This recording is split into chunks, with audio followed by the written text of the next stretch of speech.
Today, we are going to be talking about the Sand Creek Massacre, which was a terrible event that killed many Cheyenne Indians. It was one of the biggest individual tragedies experienced by the Native Americans, killing roughly 400 people within 8 hours. This didn't happen out of nowhere, though.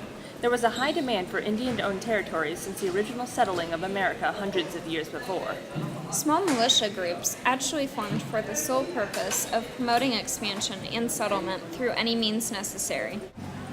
Native American tribes began to grow intolerant of the settlers and did their best to maintain their lands. For example, the Cheyenne chief Black Kettle tried to talk to the United States Army at Fort Lyon to see if they could offer them protection.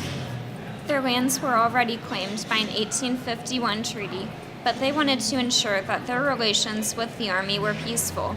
The forces there told the chief that they would be kept safe, but that was a lie. The next day, the United States forces under John Chivington arrived and surrounded the Cheyenne tribe. Before this had all happened, that army had been suffering. They were freezing in the cold of the fall, having to make their journey to Fort Lyon in early snowstorms and other harsh weather. Their supplies were low and their struggle was intense.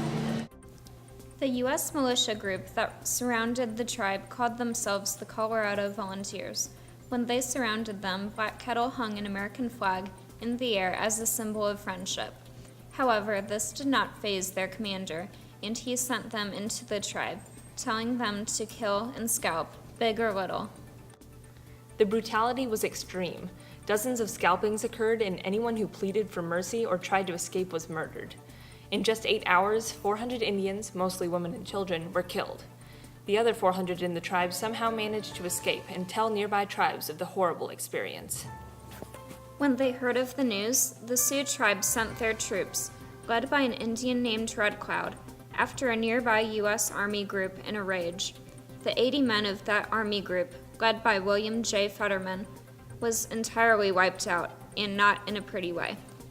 After all of this hostility, a treaty was created between the U.S. Army and the Cheyenne and Sioux tribes.